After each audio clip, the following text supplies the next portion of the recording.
Magandang hapon po sa inyo lahat. This is, I believe, a special day because this is God's day, the Lord's day, and He is to be praised. Ayan. So bakit hindi po natin tignan yung mga kasama natin ngayon sa likod, sa harap, sa gilid, sa kaliwa, sa kanan? Batiin natin ang magandang hapon bago man lang umulan. No? And today, I believe na God has a very special message for each and every one of us. Dahil lahat naman po actually ng narinig natin sa pulpito is actually a preparation for something bigger. And right now, I can say na God is preparing us for heaven. Do you believe that? Yeah. Sino handang pumunta na ng heaven? Mamaya. Hindi, wala pa. Okay. So, today we will be looking at worship. And I believe that pagka nakaganito ako, nakikita po ninyo, pero sa ating YouTube, dito banda yan, no? Tama ba? Dito banda. Yan. Yung PowerPoint. Okay. Yan. So, we are to really exercise spiritual discipline. Kasi sa panahon po natin, ang hirap na maging makadiyos. Kagaya ng sinabi ng Apostol San Pablo sa kanyang tinitrain na si Timoteo, na ang ehersisyo, sino po nag-exercise sa atin? Ako lang, okay. Ayun, sige dito. Ay kapaki-pakinabang. Ngunit ang disiplinang makadiyos ay meron pang pakinabang, hindi lamang sa buhay na ito, kundi sa susunod pang buhay. Yan. Yan yung gustong mangyari ng ating Panginoon. Kaya para po tayo ay lalong lumalim sa ating pananampalataya, lumago sa ating relasyon sa Diyos, tayo po ay dapat magtuon sa mga spiritual disciplines na meron. Ano-ano ba yung mga spiritual disciplines? Tingnan po natin muna. Ito yung mga biblical disciplines, no? Kita natin Bible reading. Sino man nagbabasa ng Bible? Okay, that's very good because that's the Word of God. So as God speak to us, we can speak to God through, correct, prayer. Tapos we have worship, yung ginagawa natin ngayon. We have fellowship, gagawin natin mamaya. And then service. Ito po, we would like to encourage you po to participate sa ating Taglish service. No? Kung kayo po ay may mga talento na gustong ipagamit sa Panginoon, lapitan niyo lang po si Doc Telo. No, ipagpipray niya kayo. Hindi, bibigyan namin kayo ng plantilla. No? Anyway, na para makapaglingkod sa Diyos. Because wala po akong magawa dito sa number 6, talagang kasama to sa spiritual discipline. Kahit pa paano, kailangan natin mag-fasting. No? May health reasons ngayon din yan, lalo na ngayon, na ang mga tao ay hindi palalim palapad sa kanilang relasyon sa Diyos. Ayan. And then solitude. This is found actually how Jesus did his ministry. Mark 1:35, sabi, very early in the morning, he woke up, went to a solitary place, and there he played. So nag-pray talaga siya. So yun yung mga spiritual disciplines, no? Ito yung sinasabi ni Timoteo, no? Kay Timoteo ni Pablo. Train yourself for godliness, for while bodily training is of some value, godliness is of value in every way, as it holds promise for the present life and also for the life to come. So ngayon po, ang ating topic is something about worship. Worship as a way of life. Yesterday, nag-celebrate po ang Evangelism Explosion Philippines ng kanilang 42nd year sa Philippines. Ayan. Tapos ang kanilang sikat na training po na ngayon meron sa church natin ay yung tinatawag na WWL or Witnessing as a Way of Life. So ngayong hapon, we will be looking at how to apply worship in our daily life. Kasi napakahalaga nito. So WWL din to, worship as a lifestyle. Kanina po binasa ng ating makisig at matipunong pastor, no, Telo, yung passage sa hapong ito. Basahin ko naman po sa inspired version. Nung ako po ay seminarista, ang pinaka malapit o parang pinakagustong translation ng mga Bible school or scholars, NASB daw. Ngayon, parang legacy na ba? Pares lang yun eh. Ayan, yung legacy sa NASB, isa lang naman yan. Anyway, sabi po dito, Romans chapter 12, verses 1 and 2. Therefore, I urge you, brothers and sisters, in view of God's mercies, to present your bodies a living and holy sacrifice acceptable to God, which is your spiritual service of worship. So doon pa lang, no, binibigyan na tayo ng hint kung paano ba ang worship.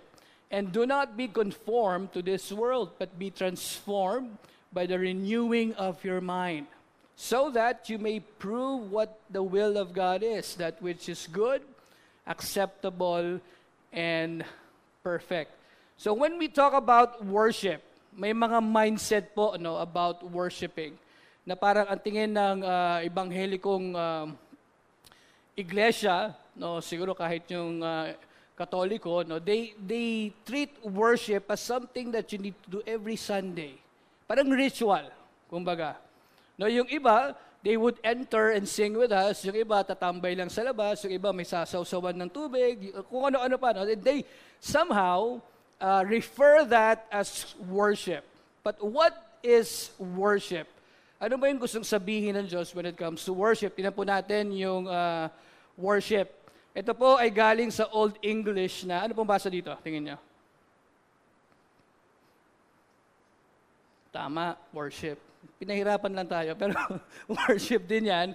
From yung word niya na, ito po ay word or worth, and then ship. Medyo pinahirapan lang tayo kasi gano'n ang Old English dati. Worth meaning we ascribe yung value, yung honor, yung dignity. And then yung ship is the state, quality, condition, or office. So, technically, ang basic meaning, worship pa rin yan, o worthship lang yung pagkakabasa, is to ascribe worth or honor. So ngayon pa lang po, I would pose a challenge for us. When we worship God, do we give to Him what is due to Him? If we are worshiping an excellent God, if we are worshiping a powerful God, if we are worshiping a loving God, are we giving back what is due to Him? Are we really worshiping Him? Talaga ba tayo ay sumasamba sa Kanya, or we just go with the flow of worship service? And after ng ating worship service, so magka-fellowship tayo, we go back to where we started. Old English pa lang yan, di pa kasama yung Hebrew saka yung Greek, imagine niyo yan. Okay, so yung Hebrew word naman, shakha, no? It means to, katulad na nandiyan, to bow down, to prostrate oneself, to kneel before someone, to show reverence. Shakha, hindi ito yung ginagawa sa bukid, no? But this is really what you would be doing if you are to worship. Sabi sa Psalm 95 verse 6, "Come, let us worship and bow down. Let us kneel before the Lord our Maker." Alam niyo ba yung position ng prostrate? Nagpapatira pa. Alam niyo yan? Alam niyo yung salitang nadapa? Halos parehas na yun, ano? Talagang yung kamay, nakaganyan. Alam mo, pag may ino-ordain na Catholic priest, ganun eh. Yan. May gumagawa pa sa atin doon pag nag-worship. Kanina meron? Wala. Okay. So yun yung ibig sabihin, no, ng worship sa Hebrew. Actually, dun sa Greek, halos ganun din. Proskuneo naman. The same, no, to pay homage, to adore. Has something to do with, alam mo yun yung parang pagka, madalas yung ginagawa sa sa Pope, no, may ring siya, tapos people will kiss the ring. Yan, ganun yung setup ng proskuneo. To bow before, to pay homage. Kaya yung mga emperor ng Rome, halos ganun yung ginagawa ng mga tao noon. Sinasamba sila. Kasi yung mga emperor ng Rome, kahit anong gusto nila, ginagawa nila. and people are okay with it. Meron nga pong tayo nabasa ko rin na during World War II, yung mga kamikaze pilot, yung mga suicidal pilots, they are willing to die for the Emperor of Japan. So challenge again, no? If we are worshiping God, are we willing to give ourselves up for Him?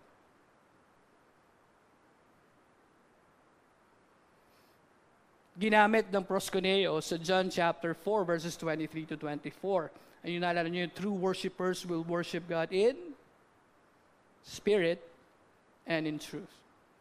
So right now, in the 12th chapter of Romans, si Paul, after nung binigay niya yung 1 to 11, yung 1 to 11, diniscuss siya na, para siyang a lawyer. Actually, tawag kay Paul lawyer.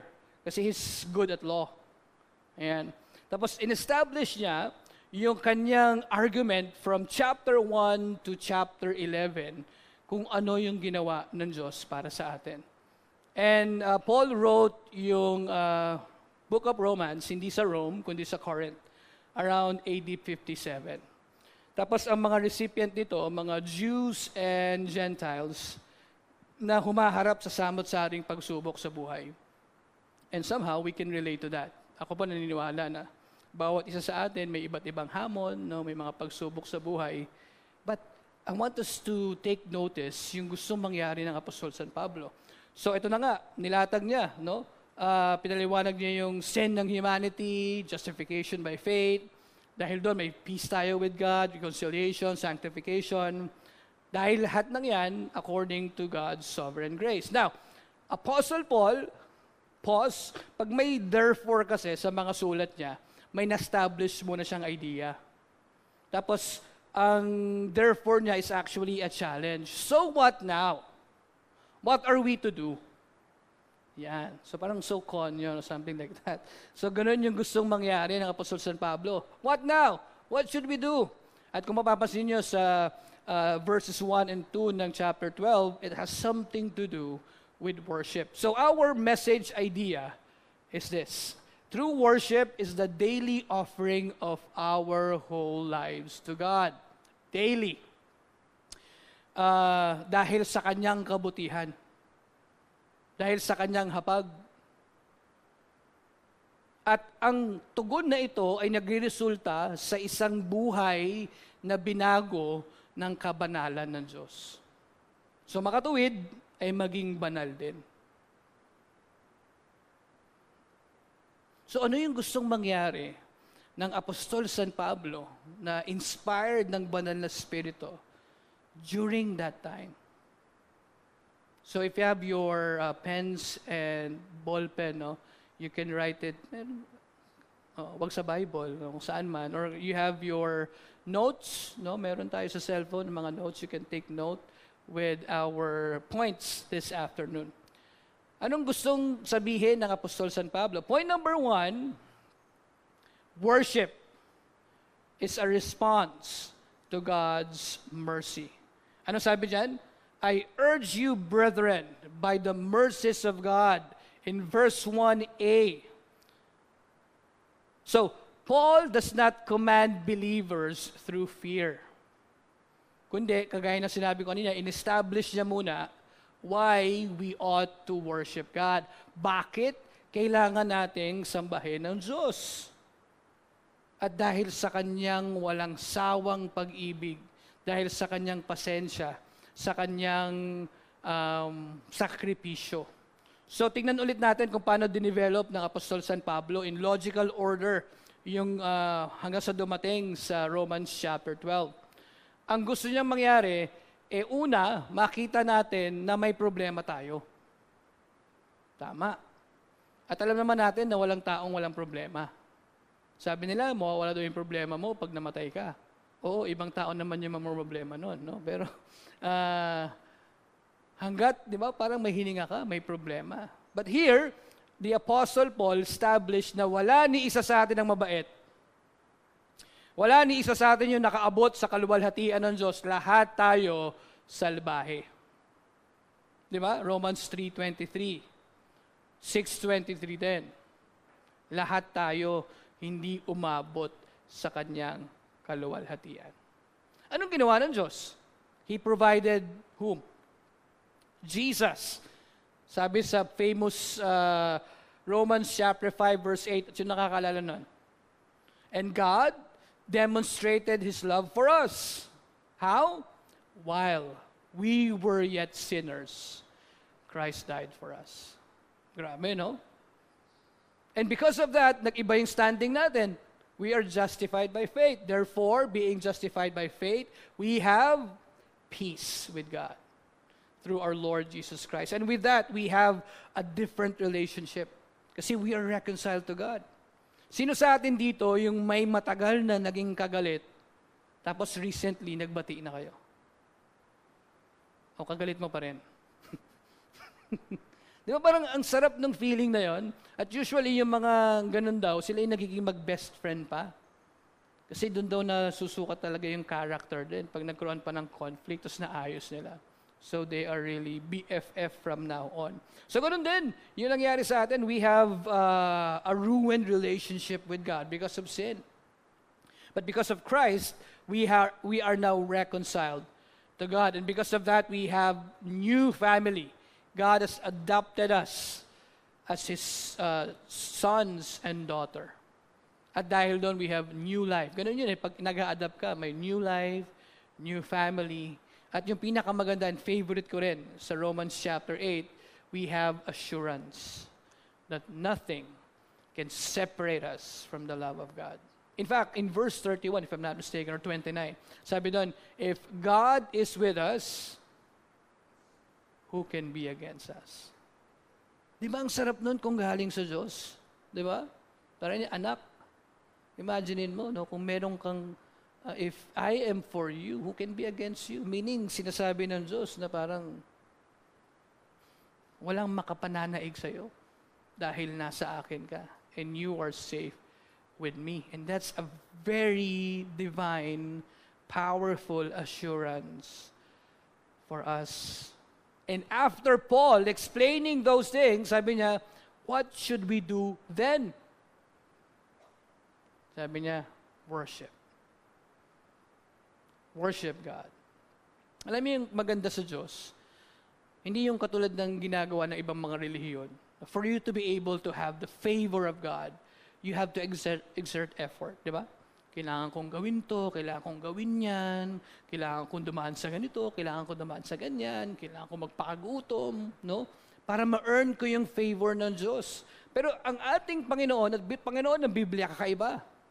Pinakita niya muna kung gaano tayo kahalaga sa Kanya. Then He would challenge us. Diba? Worship me. Follow me. Yung iba kasi, para maligtas ka, kailangan mong gawin to. Pero yung Biblia sabi niya, yung Diyos ng Biblia, sabi niya, niligtas kita. Now follow me. Anong prinsipyo meron dyan? Pwede ba nating basahin sabay-sabay mula sa God? Pwede? Ready, go. God's is always. That's right. Because of God's grace. Do you know the meaning of grace? Grace is not something, sabi sa WWL din, no? It's not something that we deserve. We cannot earn as well the grace of God. It is something that God has freely given to each and every one of us. May nagbigay pa nga ng acronym dyan, God's riches at Christ's expense. Wala kang nagawa for you to earn that love of God for you. That is flowing character of God within Himself. Because of grace. Diba? Do you remember Ephesians chapter 2, verse 8 to 9? Dahil sa biyaya, kaya tayo naligtas. Hindi dahil sa sarili nating gawa, kundi dahil sa Diyos. Para wala ni isa man ang makapagyabang. So if that would be the case, let us think of these questions. Ako ba ay naglilingkod sa Diyos dahil sa gratitude o dahil guilty ako? Iba kasi yung operating principle nun. If you're serving God out of guilt, minsan walang walang katumbas na gawa eh. Para lang masatisfy mo na yung guilt feelings, di ba? Pero iba din, yung nagtatrabaho ka because may utang na loob or kaya, kumbaga parang you want to give something because of what you have received. Ibang-iba.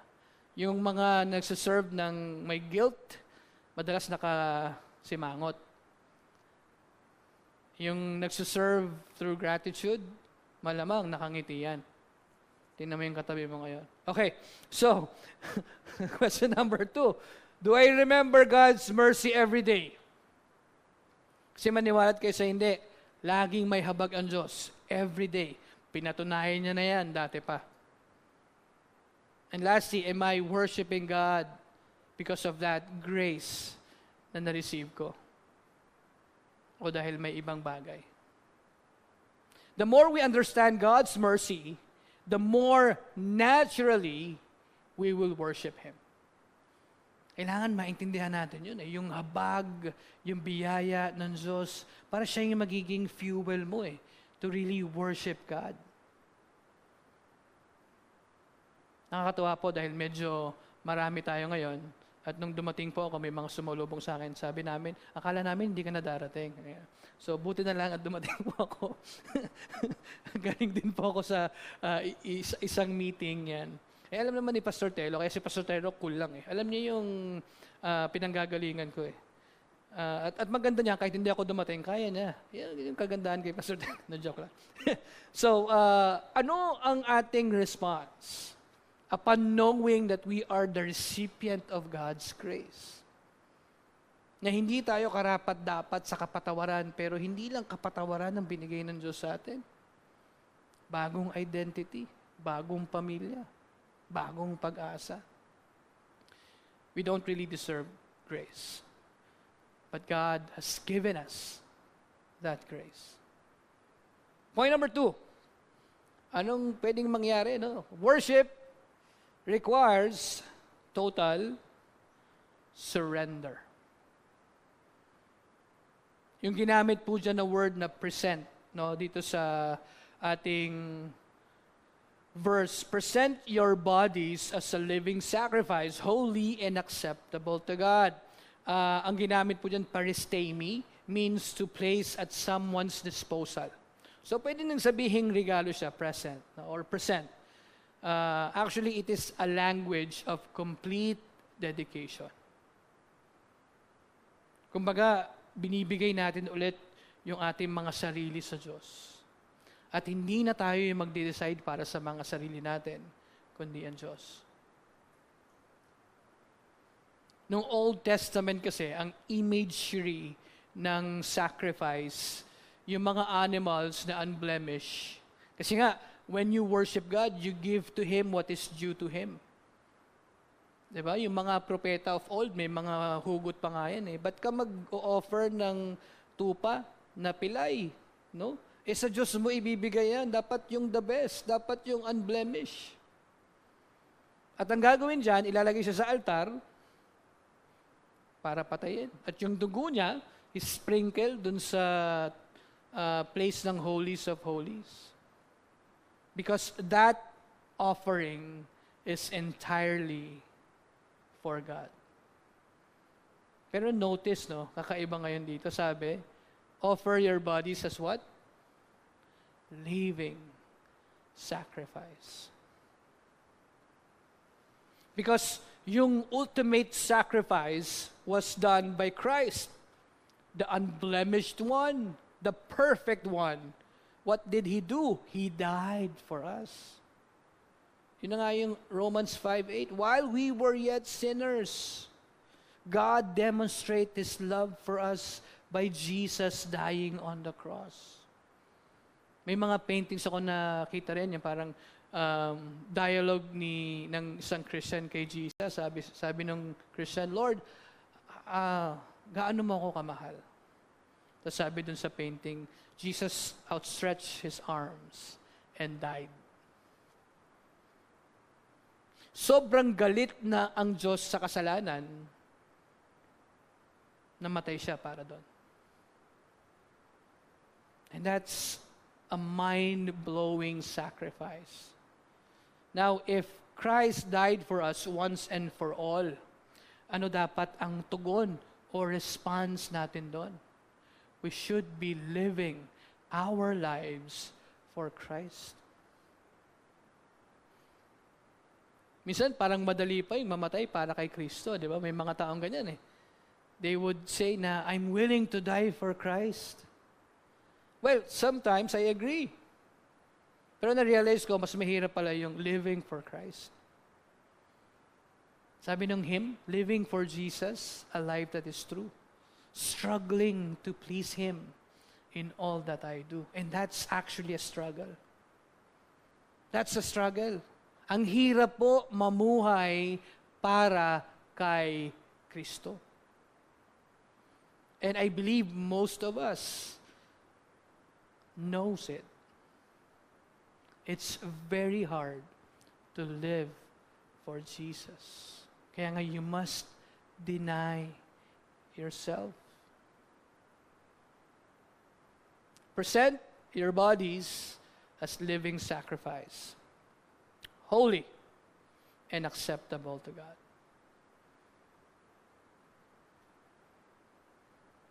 Presenting your bodies, meaning the whole person. Do you remember yung song na medyo, medyo malalim yung message niya na song about our bodies? Alam niyo yun? Yung my toes, my knees, my shoulder, my head. Sobrang yung theological implication ang lalim. Anyway, yung kanta yun, no? It speaks of the totality of man. So if we are to give our bodies to Him, it means you give your hands, you give your eyes, your mouth, your work, your relationships, your sexuality, your finances, your talents, and schedule. Everything. That's what it means to present your bodies. Not cherry picking. Not offering to God the things that sobrang dali. Sabi dito, can you offer to God your work? What are you doing in your work right now? Naku, Pastor, mahirap yan. Nasa DPWH ako eh. Pastor, mahirap yan. Nasa customs ako. But you are a follower of Jesus. He should be put first. How about your sexuality? God is a God that commit mistakes. Nakakita ko nung parang t-shirt. Sabi niya, I am a man trapped in a woman's body. And then I was born. Kasi lalaki talaga siya. Kasi di ba 9 months? Okay. Pinaliwanag pa eh. Okay. So, when we present our all, it means all. If Christ is not the Lord of all, then He's not Lord at all. Nothing is excluded. Present your bodies as living sacrifice. While you are living, while you have breath, you offer yourself daily, surrendered to God. Holy means you are set apart for God's purposes. Kumbaga, inamin mo sa sarili mo na kinreate ka ng Diyos to do His will. And that's holiness. It transcends yung nakaputi kang barong, no? Tapos tatayo ka sa pulpito, sa likod ng pulpito para mangaral. Well, that's part of the work of holiness. But true holiness is a daily surrendering of your will for God's will. Kaya nga sabi dun, acceptable. Meaning you are submitting your entirety to God.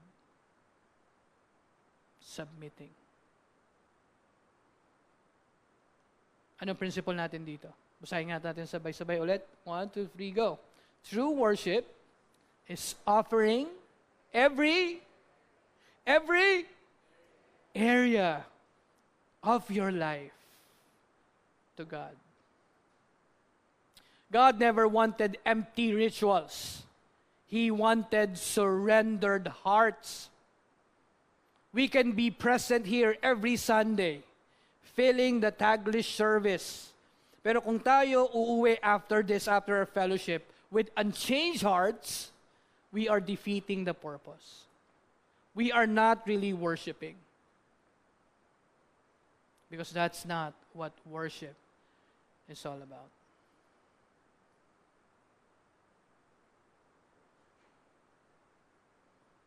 Sa mga kasal po dito, di ba, we wear our wedding rings. Para ano ibig sabihin nun? To somehow, show people that you're married. But some people, they would take that one out and not to be faithful. It defeats the purpose. Ganon din sa tunay nating pagsamba. Yeah, we can sing worship songs without really surrendering ourselves to God. God wants the life changed behind the songs. So how can we, practicality, how can we live a life of worship? We offer to God what? Our career, our studies, our families. Ito pa, our entertainment. Is that God-pleasing? Our conversations. Is that God-pleasing? How about your ambition? Yesterday po, kasama yung anak kong bunso. Wala siya dito. Na nag-upcut. So, bago mag-upcut, nag-uusap kami. Actually, 2 beses ito sinabi sa akin. Sabi niya, Dad, pag hindi ako nakapasa dun sa 4 colleges, sabi niya, sa Phoebus ako mag-aaral. Technically sa akin, to be honest, hindi ako nagandahan dun. So sabi ko sa sarili ko, sabi ko sa kanya, delikadong prayer yan. Minsan sinasagot ni God talaga yan. Kaso, naaksaya na yung pera ng parents mo. Parang nung panahon namin, joke na to ng panahon nila Kuya Jun, pag magaling daw yung bata sa science, pinagdodoktor. Yan. Pag magaling sa math, pinag-i-engineer. Pag pasaway, pinagpapastor. Ang sama ng tingin sa mga pastor ngayon, grabe. Kakaiba. What are you offering to God? Yung tira-tira mo? Dapat yung the best. Because He deserves it. Your time, your body. At if you would also notice sa panahon natin ngayon, kami mga Gen Zs, talagang iba yung pressure, no? To live a life of purity. Social media, kahit sa mga laro, no? Yung tinatawag nilang Roblox and all, parang compromise lahat ng morals. It's so hard to really live a life of purity. Sabi ko po dun sa isang group of high school and college students na nag-message po ako about purity. Alam niyo ba para saan yung You May Now Kiss the Bride? Ang idea nun, that's the first time the guy would kiss a girl. And the girl kissed by a guy. Yun yung main idea nun. Pero ngayon, ano yung nangyayari? May apo na, hindi ba, saka pala ikakasal. That's not how it works. Nagda-die down yung gustong mangyari, nawawater down yung gustong mangyari ng Diyos sa mga buhay natin. This is what I would like to tell you. Alam niyo ba ang altar, right now, that's that is no longer a place. Yes, altar right now is your life. Are you offering your life to God right now? Kasi if you are, that would lead us to our third and final point. Worship results in transformation. Sabi dito, and do not be conformed to this world, but be transformed by the renewing of your mind, so that you may prove what the will of God is, that which is good and acceptable and perfect.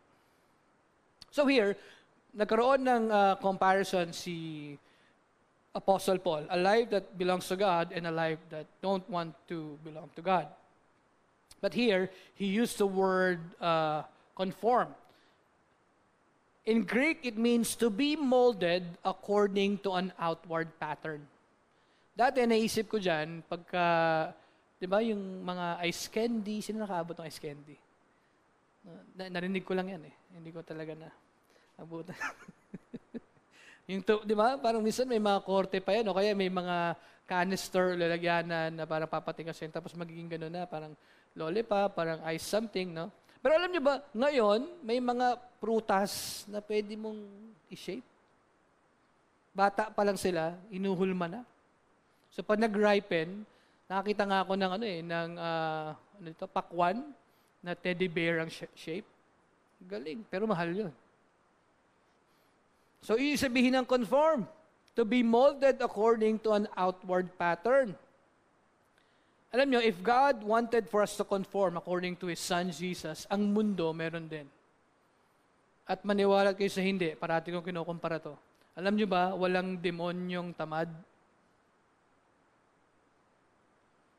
Mas masahol pa niya tayo sa demonyo minsan. Walang demonyong tamad. They are working 24/7. Alam nyo ba yon? Kasi mapapansin mo yan, yung temptation sa'yo, walang hinto. Alam nyo ba, kahit sa panaginip, kaya kang itempt?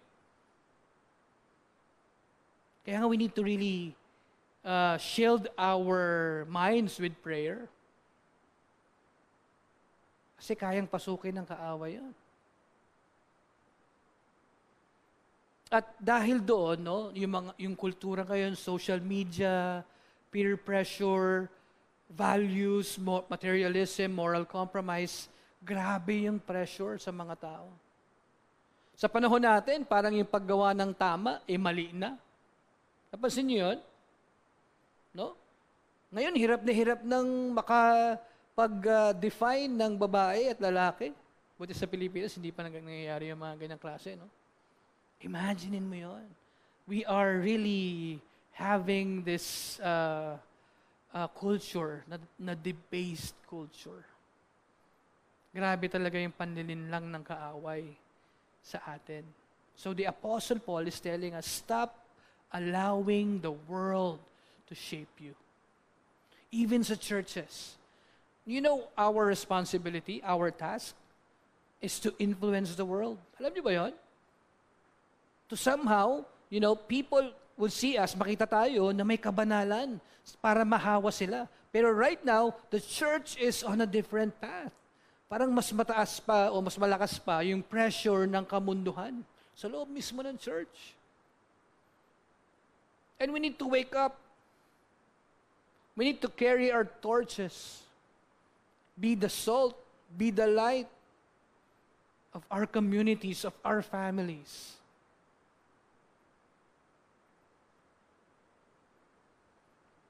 Do not conform to this world, but be transformed. Yung Greek word po dyan kinuha yung salitang metamorphosis. Sa science, ito yung pag-transform ng caterpillar into ibong pipit. Into what? Butterfly. Ang ganda nun, ano? I would always remember 2 Corinthians 5:17 doon. Ano ba yung 2 Corinthians 5:17?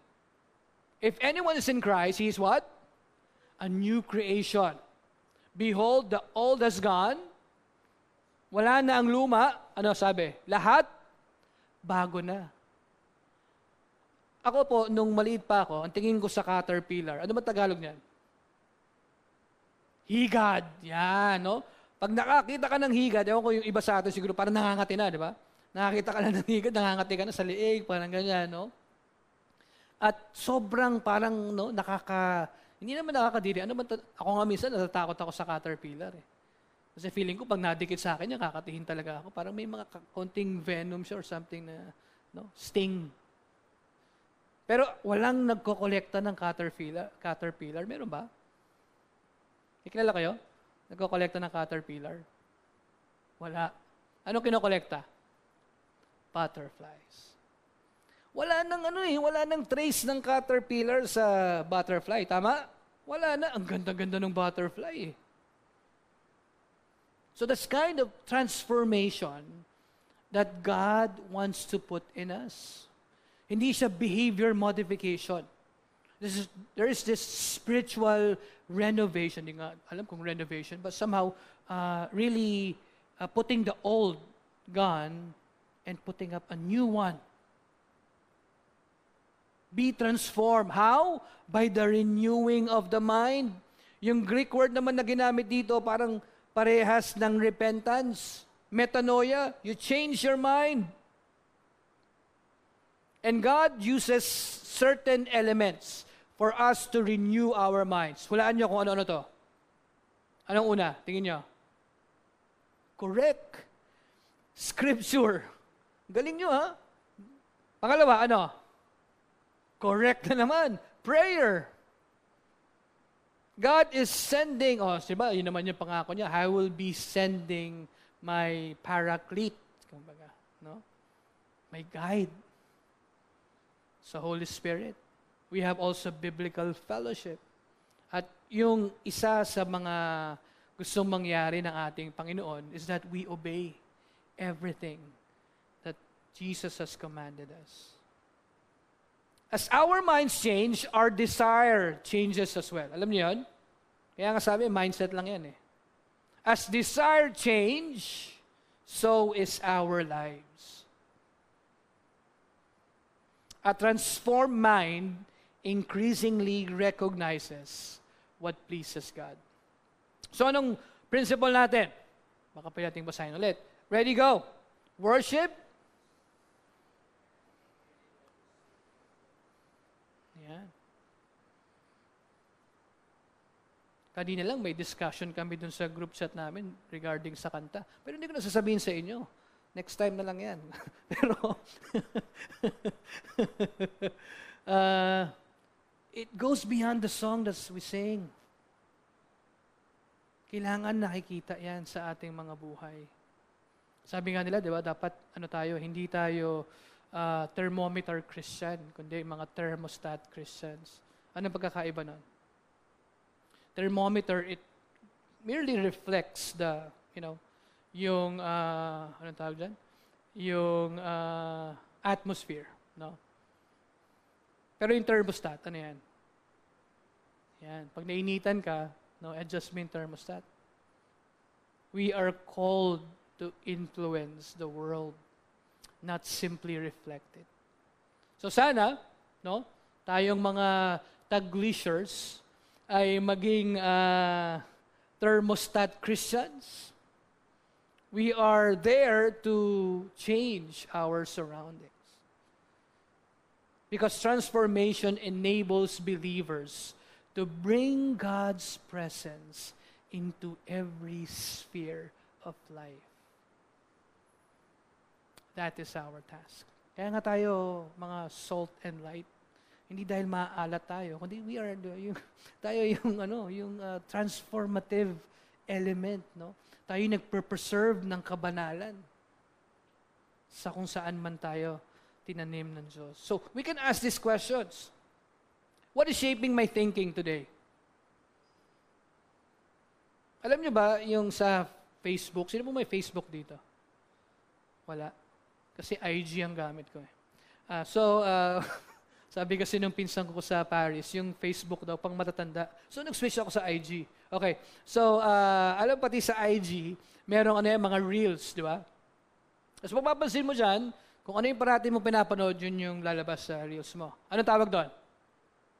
Algorithm. Yan. Ngayon, ang algorithm ko, mga prompts sa ChatGPT. Kasi yung tinitignan ko. No? Pero kung ano yung parati mong tinitignan o pinapanood, yun yung lalabas sa mga reels mo. So what is shaping my thinking today? Does social media shape me more than Scripture? Pero in fairness, pag puro Scripture yung pinapanood mo sa reels, puro Scripture din yung lalabas. Di ba? Am I becoming more like Christ? Ano yung mga habits na kailangan kong baguhin? A transformed mind creates a transformed life. Ano yung picture ng isang tao na ang worship niya is a lifestyle? Pero natin basahin yung mga naka-red. Isa-isay natin. Ready, go. Forgiving when offended. Madali, mahirap. Sobra. Skip na natin. Hindi, joke lang. Forgiving when offended. Ang hirap niyan. Paano natin mapapractice yan? Ako, advice. Puntahan mo yung taong na-offend ka parate. Pastor, itsura pala na-offend na ako. Grabe ko naman. Patawarin mo, itsura pa lang. Patawarin mo. Hindi kasi, di ba, practice makes perfect. But no one is perfect. Only God is perfect. Anyway.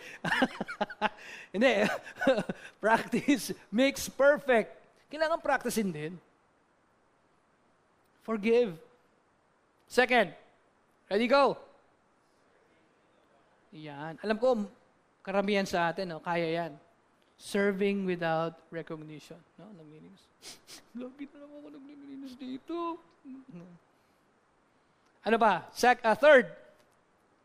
Loving difficult people. Pero humihina ng humihina. Ano? Okay. Ano yung sabihin niyan? Anong kailangan mo dyan? Kailangan mo dyan daw dyan ng EGR. Ano yung EGR? Extra grace required. Kasi it's very hard to love difficult people. Di ba? It's easy to kill them. Pero yun ba yung utos ni God sa atin? To kill difficult people? Hindi naman. Kung yun yung utos ni God, wala na Taglish. Tingin ko wala ring English. At wala ring amoy. We are surrounded by difficult people. Anong command ni God? Love them. Sabi ni Jesus, if you love those who love you, what reward can you get? Kaya sabi niya, love your enemies. Nasabi ko ba yung joke na meron kong alam na mag-asawa for, I think 40 years na sila, and they are strong. Tapos tinanong ko, anong sikreto niyo? Alam niyo ba yung nila? Yung life verse? Love your enemy. Effective.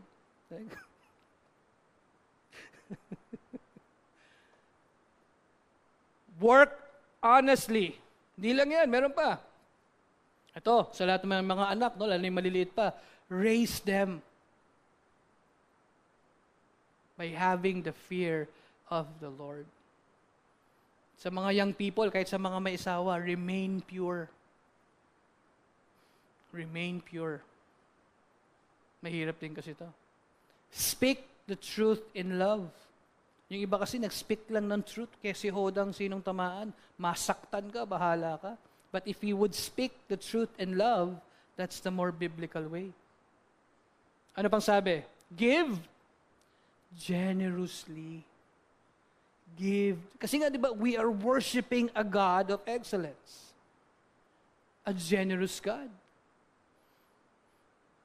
Hindi mo kayang pantayan yung pagbibigay niya, pero somehow, di ba, kaya mo mahawa dun sa pagbibigay na meron siya. Share the gospel. Be a witness. Walk humbly with God. Because every obedient act becomes worship when done for God's glory. So as I conclude, Romans chapter 12 teaches us that worship is not confined in a place like this. Ano sabi? It is carried into the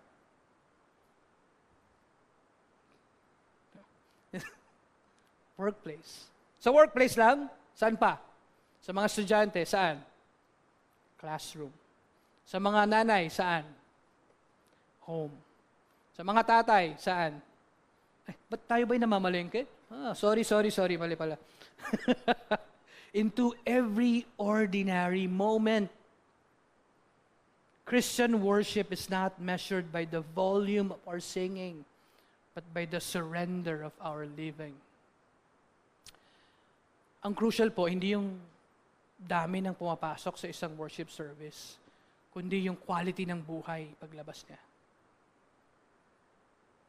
Because of God's mercy, we should surrender our bodies, the totality of it.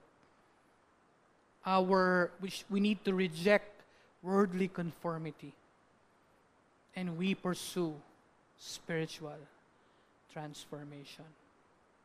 Because the greatest worship service begins after the church service ends. So that's a challenge for us this afternoon. Kamusta po ang buhay niyo? Are you really giving to God what is due to God? Are you really expressing through worship sa Kanya? If that will be the case, then just like what Romans chapter 12 verse 1 and 2 says, let us offer our bodies as living sacrifices, holy and acceptable to God, as our worship to Him. Mamaya po after nito, we would be celebrating a communion. That's also a reflection of what Jesus did for us. So, Taglishers, may I remind you of this message of the Lord, that we would always surrender our lives as part of our worship to Him. Let us pray. Lord, we thank you for your goodness. Salamat po sa inyong kabaitan, sa inyong walang sawang pag-intindi, sa inyong pagmamahal. Kaya Panginoon, sa amin pong patuloy na pagsisiyasat ng inyong kalooban, Panginoon, ang aming panalangin nawa ay maging katanggap-tanggap po ang aming alay sa inyo. Patawarin niyo po kami sa mga pagkakataon na aming binabaliwala o hindi pinapansin ang mga promptings niyo sa amin. Mga bagay na dapat uunahin namin kayo, but pinipili namin yung sarili naming gusto. Panginoon, nawa ay naintindihan namin ang inyong mensahe. Ang totoong pagsamba ay nakikita sa kalidad ng buhay. Salamat po sa inyong gagawin, and as we remember your goodness by celebrating the communion, Lord God, the wafer that symbolizes your body, yung cup, Lord God, that symbolizes your blood that was shed on the cross of Calvary. Lord, may we understand ito pong mensahe na para sa amin ngayong hapon na ito. We thank you, Lord, for what you will be doing. This is our prayer in the precious and mighty name of our Lord and Savior, Jesus Christ. Amen. And